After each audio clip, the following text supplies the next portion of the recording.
All right, and we should be set. So welcome everyone. My name is Danielle Matthews. I am a platinum executive with ASEA. I have been with this company now for, gosh, over 6 years.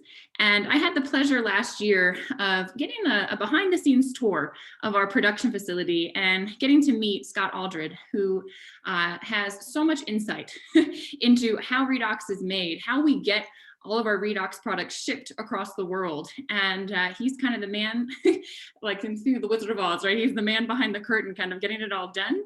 And I really wanted you all to be able to have access to him and to get some of the insights that I received last year, and that many of you, if you've ever been able to go to ASEA and tour the production facility, you've also probably met Scott. So Scott, thank you for coming on this morning and waking up to be with us. I would love if you could just share with everybody, a little bit of your background and what your role is with ASEA. Sure. Thanks for having me this morning. Saturday mornings are great for me. That's the morning that I actually have a really long workout. So this works out well for me. It's not like I had to get up early or anything. Perfect. Yeah, I was introduced to ASEA about 9 years ago. Been officially with the company just a little over 8 years now. The great thing is it's very conducive to my family life. I've been married 32 years. My wife, Gloria, and we have 4 daughters.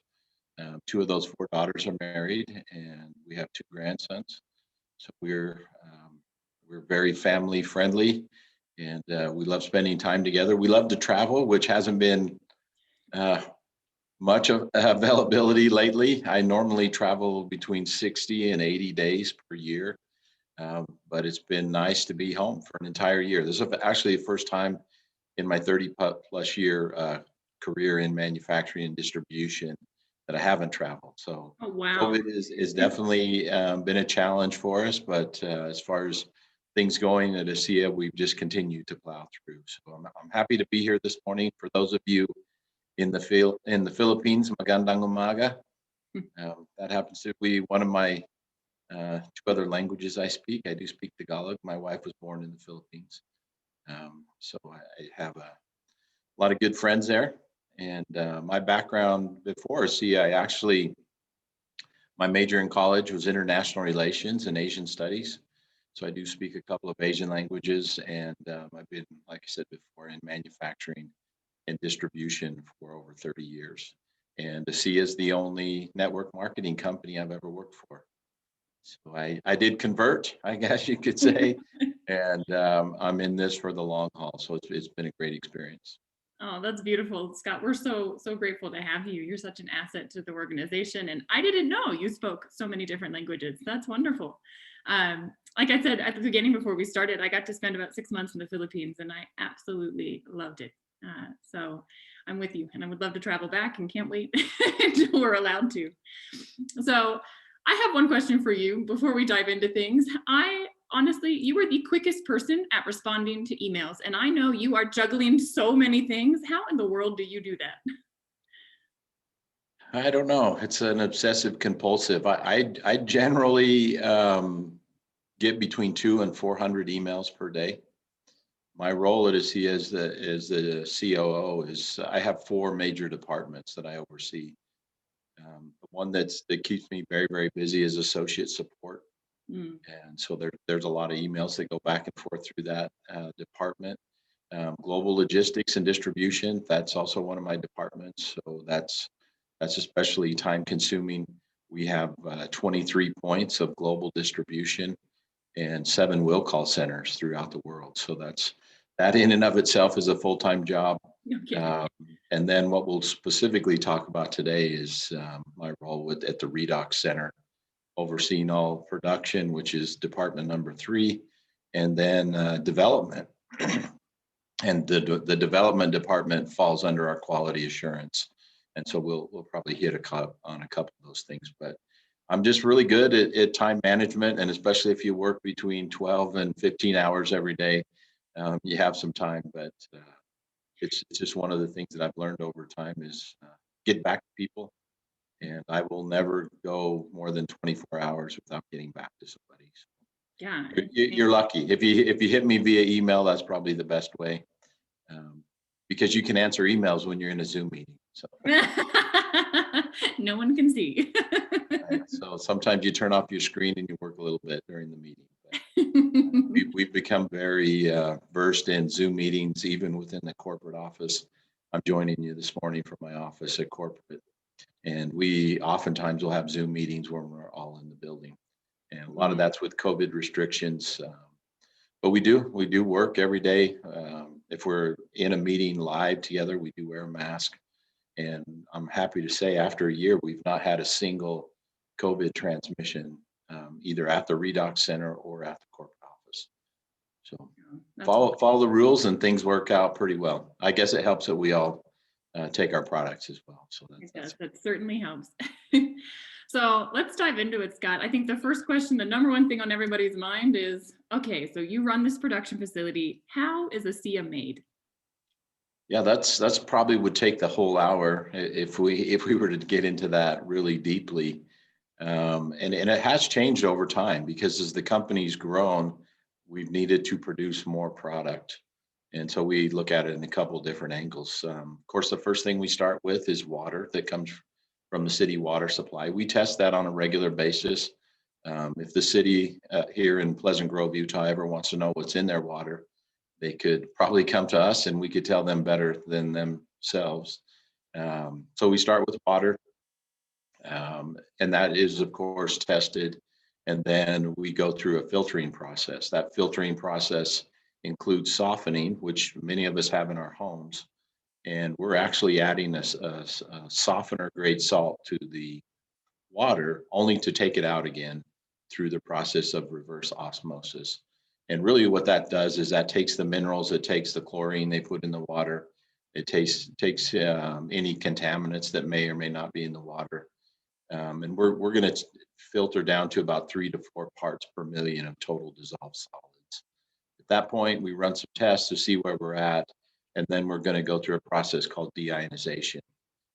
Deionization is a secondary filtration process that allows us to put the water, I guess the best way would say, would be in a neutral state, meaning that we need to control the pH. And we also need to take the last little bit of mineral out of the water. So I tell people that water's when we're finished with it, it's in a very unnatural state. We've stripped it down just to H2O. And there's a big reason we do that.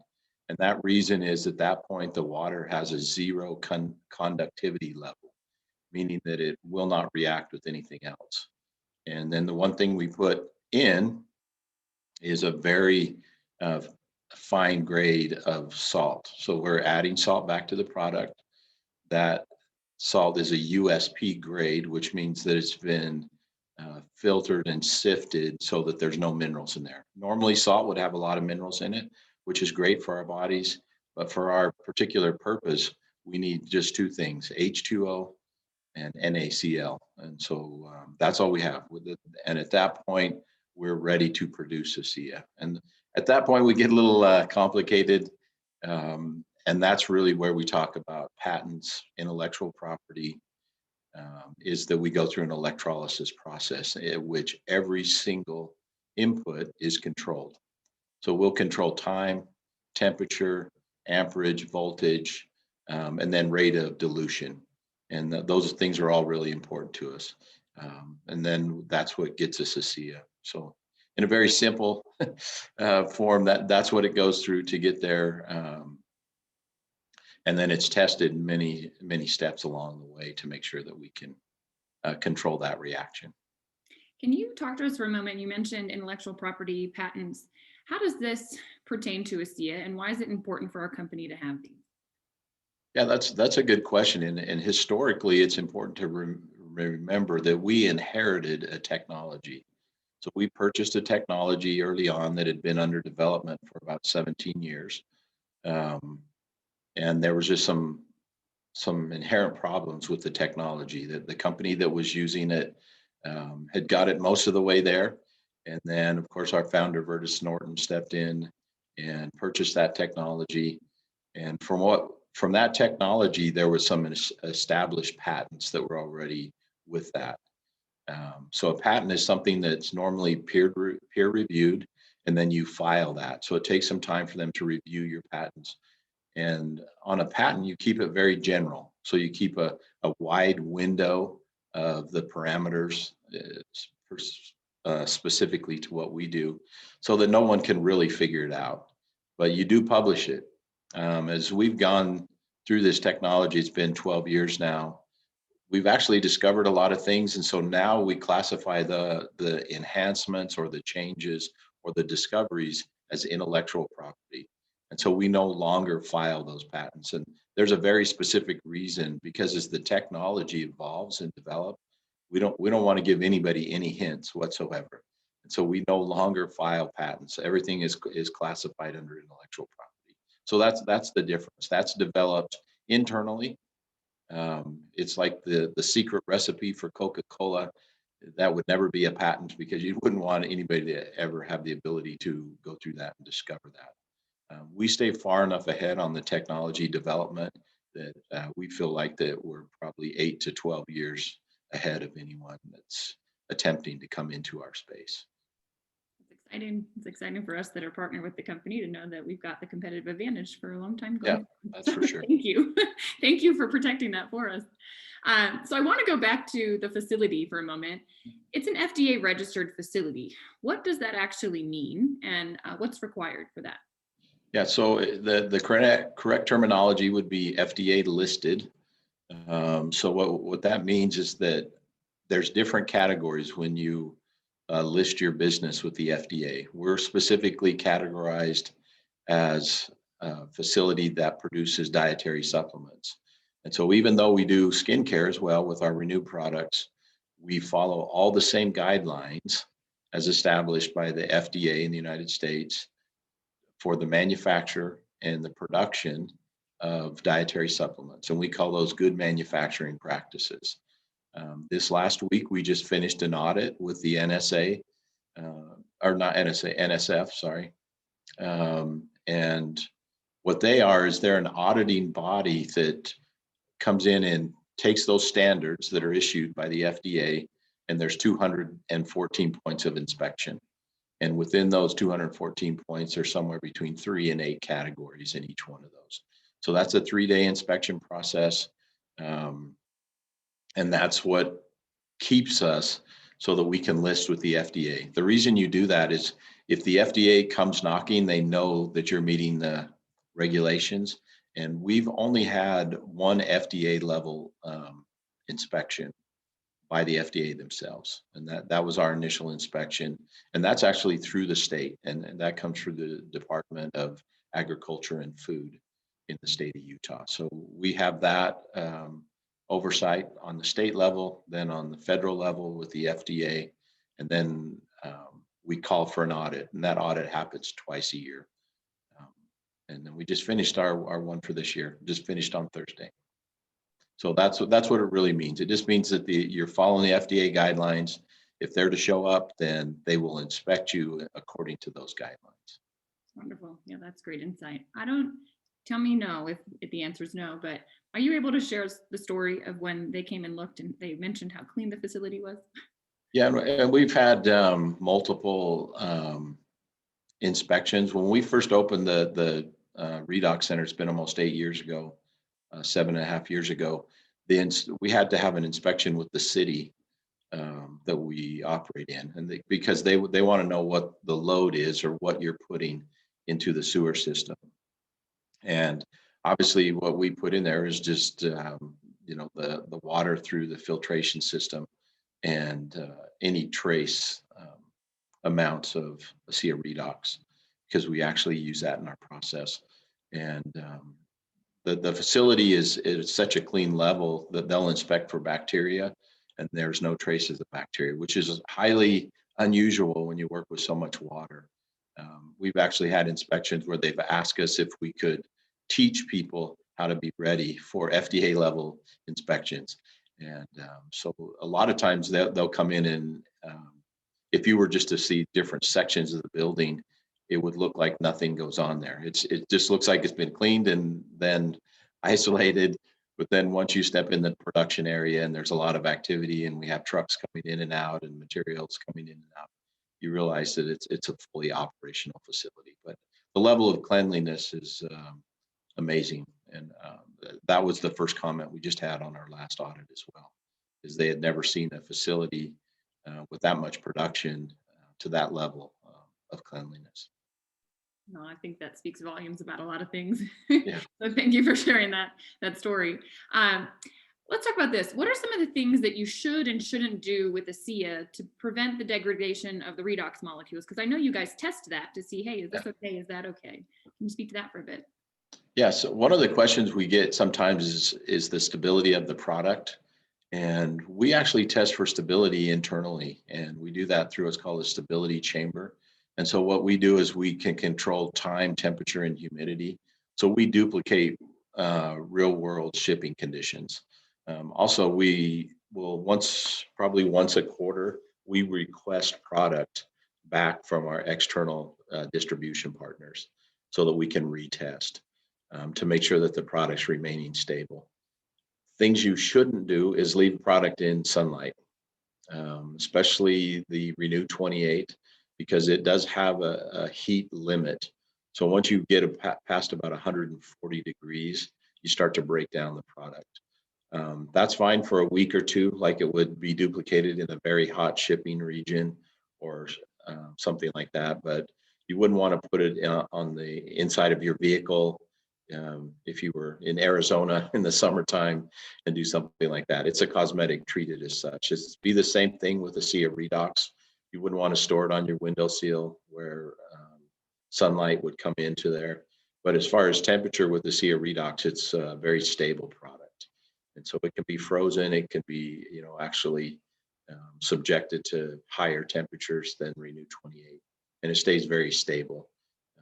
Some people like the taste of ASEA redox when it's in the refrigerator, and that's fine. Once you open it, you'd want to consume the entire bottle within 30 days. And of course, put the cap back on. People ask me, should I put the cap back on? Yes, because you don't want something else to possibly get in with the bottle. But it is actually in a very stable state once we finish with it and ship it out. So no sunlight, no direct high heat would be the top two. Nice. That's super insightful. So have there ever been any bad batches of ASEA? Yeah, there actually have been. One in particular was when we had a power outage. So during processing, of course, we're using electricity and the power went out. And so we can't start over when something like that happens. And so that batch was just, taken offline and disposed of. We've actually addressed that we have backup power supplies specifically for the processing of ASEA. So if the power was to shut off, we would still have power to run our equipment. So that's not something we have to address. I'm trying to think of anything else. Yeah, that would be about it on that one. Okay. Now let's talk about, you mentioned the Renew 28 and our redox gel. How long did it take you guys to be able to create that?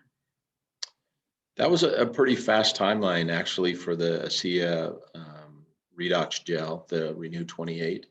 It actually kind of started, we had done some development at our lab at the Redox Center. And then we had a meeting in Bertus's home where we were able to make up a very small batch and kind of get his input on that. And that was in January. And then we released the product in May. So it was a very fast timeline. The version that we came up with was actually the 41st version of the testing of the product.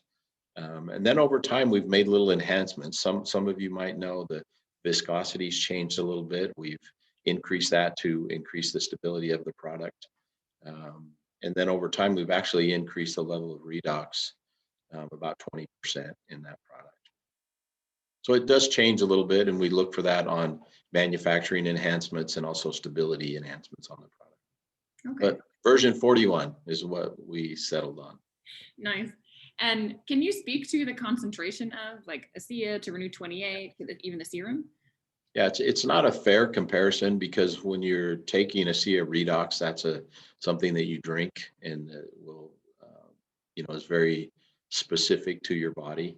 But if we were just to measure in parts per million the active redox, The Renew 28 would have twice as many active redox molecules as the ASEA redox. And then the serum would be twice as much as the Renew 28. And that's only if we're measuring one very specific active set of redox molecules, but that's the best comparison. They're specially formulated, one to take orally, the other one, of course, the other two for your skin. So it's not a great comparison. It's kind of like comparing a steak to a piece of fish. Yeah, they both have protein, but they're very different.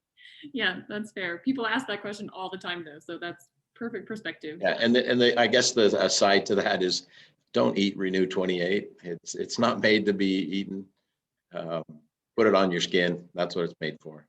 I've had some crazy stories about that. So just because you eat it doesn't mean you get double the redox signaling molecule.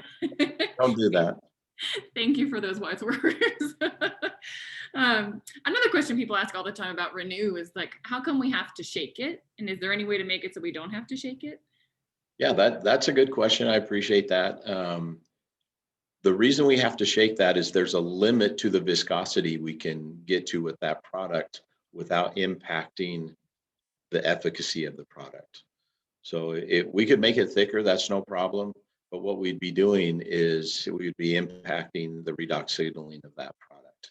And so what we need people to do is to shake it before you use it. Because the serum is a little bit different, we don't have that issue as far as the formulation of that. So you don't have to shake the serum. We actually have some products under development right now that are similar gel type products that don't require them to be shaken. But for what we have with the Renew 28, the balance that we're working for, yeah, you have to shake it up. Ah, thanks for dropping that little bit. Yeah. Can't wait to see what's coming. So I guess similar question with the ASEA redox, is there any way to get it more potent, or is there discussion about that, or would we want to do something like that? When we speak specifically about concentration levels, yes, we could make it in a concentrated version, but there's a reason we don't. And the reason is that we say it internally is the dilution is the solution, meaning that the product is made in a very specific way to signal pathways in your body. And so if we made it weaker, stronger, whatever, it may not do the same thing.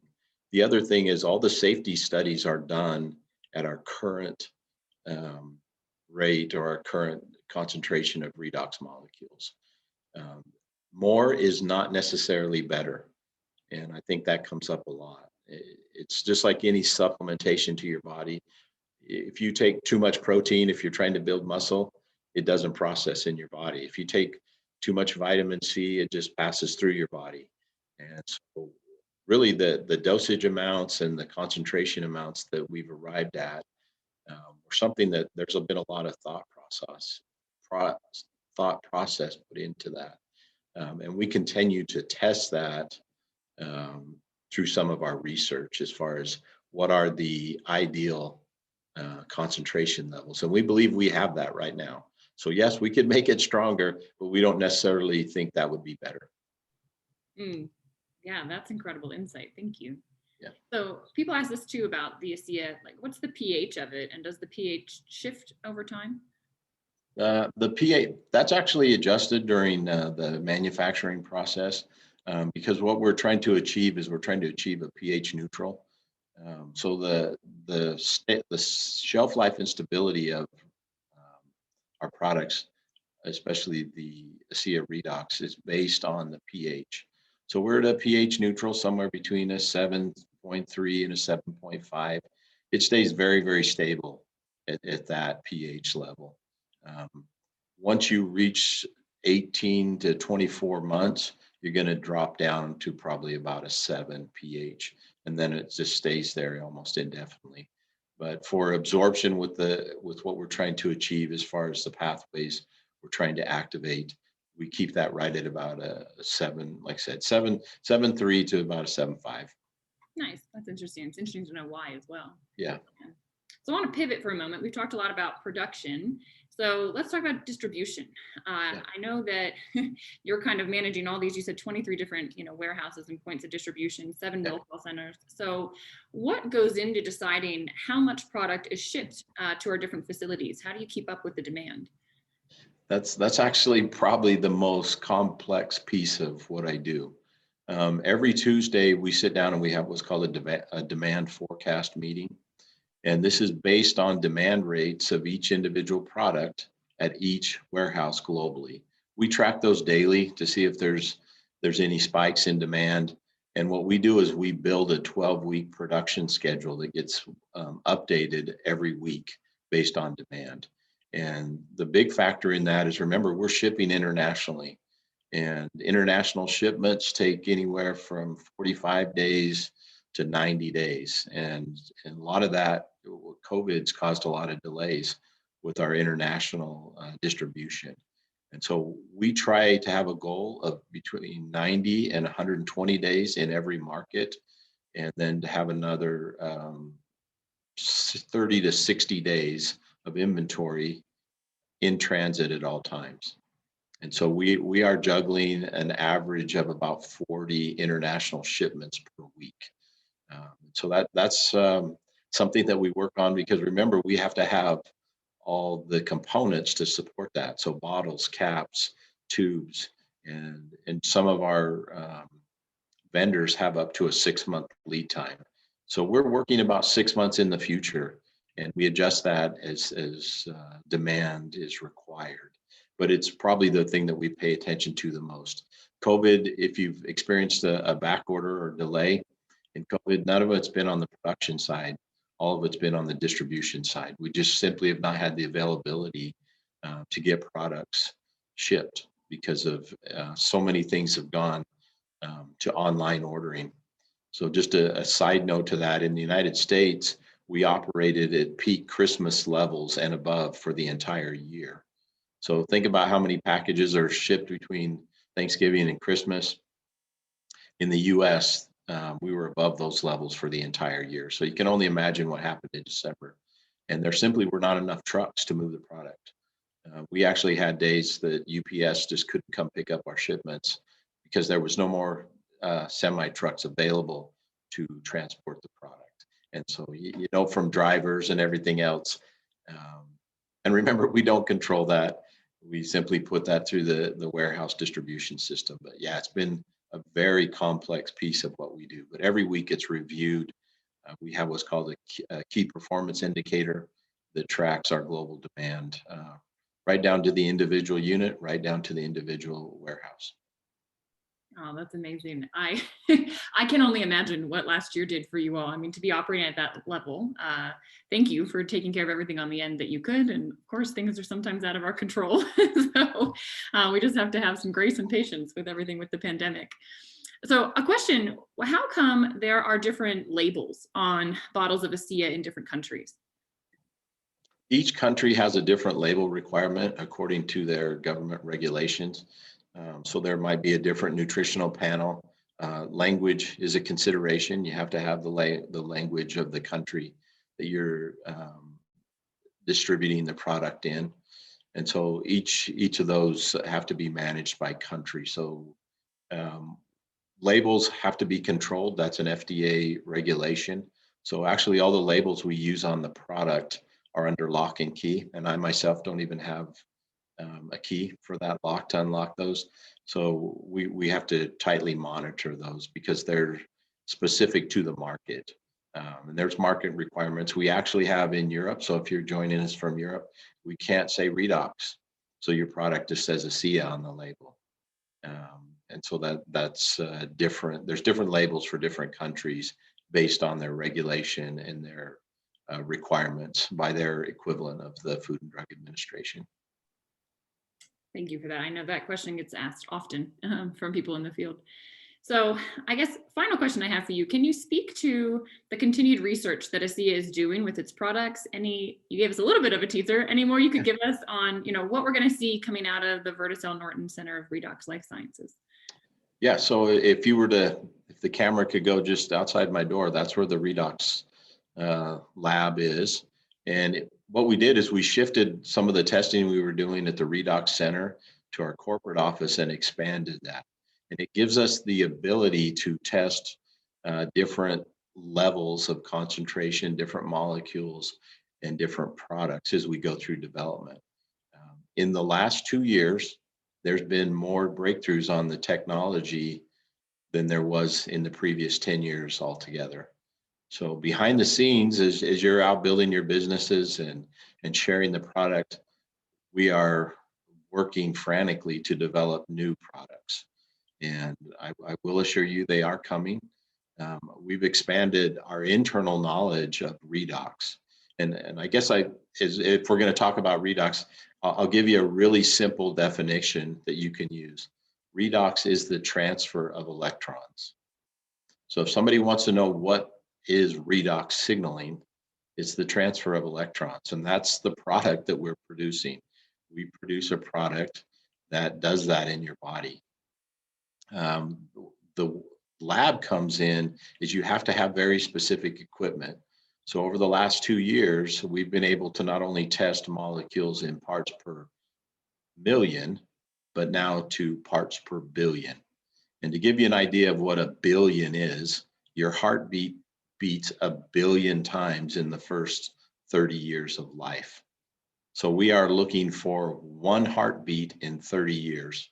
And that's the level of testing that we can do at this lab now. And by doing that, it allows us to understand the mechanism or the mode of action. And that's a big upgrade for what we've done historically. So new testing equipment, people that are a lot smarter than myself using that equipment, and that have background in genetics and chemistry and biology. And that's the charter of that lab. And so we do use it every single day for our internal testing, but it allows us as we're developing new products to look to the future. And they are coming. I mean, that's not a secret. We're well on our way for developing that. Part of that is also developing new technologies within the redox space to keep us true and on our message that we've been signaling to everyone for the last 12 years of redox signaling. So that's how the lab comes into play. That's so exciting. I can't wait to see. You've got me really excited. I know we're kind of at the bottom of the hour. There were a couple questions in the chat. If you could take maybe 1 minute and I could kind of rapidly ask you these, I think many people would have this question. So one is, what kind of salt is used? So the salt is a USP grade. USP stands for United States Pharmacopoeia. That just means the level of testing. That salt has to be void of any other minerals. So that comes with what's called a certificate of analysis. And then we do our internal testing on the salt to make sure there's no other trace minerals. Normal salt that you would buy in the store or Himalayan salt or something like that, it's great, but it has a lot of minerals in it that for our specific purpose we can't use. Sure. So that's a specific grade of salt that we use. Okay, and the expiration date on the product, because you talked about, 18 months out, 24 months out, where the pH is. Can you drink ASEA when it's past its expiration? Yeah, it wouldn't be harmful. It just doesn't have the same level of molecules. So two things that we test product stability, but we also test efficacy. So at 18 months, the product has to still have 80% of its original value of redox signaling molecules. And that's how we come up with that. If you've been with ASEA a long time, the original expiration on ASEA redox was 12 months, and then it was 15 months, and then it was 18 months. That's come from enhancements on the manufacturing side so that we can keep the product more stable longer. And so that's things that we don't, that doesn't get published that often, or we don't stand up on stage at convention and talk about those things. But those are the things that are leading to breakthroughs in the technology. So yeah, it's still safe to drink. There wouldn't be any bacteria in the product, but it just wouldn't be as strong. So it would still be okay. But that's why we try to rotate all product globally in 6 months or less. We just want you to have the freshest, most powerful product all the time. And that's how we come to those dates. But 18 months is what we are globally, with one exception would be Taiwan. And Taiwan formula, based on their regulatory, is a little bit different. And so it has to have less salt. And so their expiration is 15 months. And we're still working on stability on that to boost it up to 18 months. But Interesting. that's the goal. Okay. And there's a question, Ed Weens has asked this question, will the technology be protected by only producing it in Salt Lake City and not creating duplicate production sites globally? Yeah, of course Ed would ask that question. We want to control the technology. And so we do have an internal plan to, as the company grows, to produce in other areas. But what we've discovered is we don't have to unveil the technology to do that. We could actually send a concentrated version that could be diluted and bottled to other parts of the globe if we needed to do that. We don't necessarily have to set up the technology piece. We would just send a concentrated version of 50 gallons of ASEA, and it would be diluted to 4,000 gallons and then filled that way. So we will always control the technology. We do have a contingency plan in place to have an off-site emergency production facility if there was a catastrophic failure here in Utah. But we do understand the technology a lot better than we used to. Mhm. And it's not uncommon. We actually kind of got that from the model of Red Bull. So if you're familiar with the Red Bull energy drink, they only produce it in one place, and then they send the concentrated version out, and then it's diluted and bottled in different places. So that way they never have to let the formula out. Oh, We so would do smart. Yeah. Yeah. Ed, thank you for that question. Our final question, and then I'll let you get back to your day, Scott, is the empty bottles. A lot of people say, what can I do with these empty bottles? Is there a recycling program? Like, what do you suggest with these? Because each month, there's 4. Yeah, some people have asked, can we ship those back to you? And I say no, because it would be more expensive for you to ship them back. The great thing about the bottle is it's reusable. It's a very durable plastic, so you can reuse it at home. But you can recycle it 100%, both the bottle and the cap. So put it in your recycling bin and they can be recycled. The one thing you'd want to do is cut the label off. Because of the ink that's used to print on the label, that causes the label not to be able to be recycled. The material that we use for the label can be recycled. But once we print on it, that ink can't be recycled. So cut the label off, put it in your recycle bin, both the cap and the bottle, and they can be recycled. Same thing with the tubes as well. You just want to cut the end off, rinse them out, and they can also be 100% recycled. And we try to, there's two reasons why we have to use that amount of plastic. Some people ask us like, well, could you use a more earth-friendly material? One thing is we need something that doesn't react with the product. And so our blend of plastic that we use is very specific to that. And so we always go with the most environmentally friendly packaging we can. So yes, 100% recyclable. Please don't send them back to me, because you're actually using more fuel sending those back and polluting the environment more than just simply recycling those bottles and tubes. Thank you. Yeah, and I know they have like the perforated, you can just, the label rips off really easily because it's perforated. So I know you thought through that. So thank you so much, Scott. This was so insightful. I'm so excited. We had so many people join us this morning, and I can't wait for this to reach everyone. Appreciate you giving us your Saturday morning, and you're such an asset to this organization.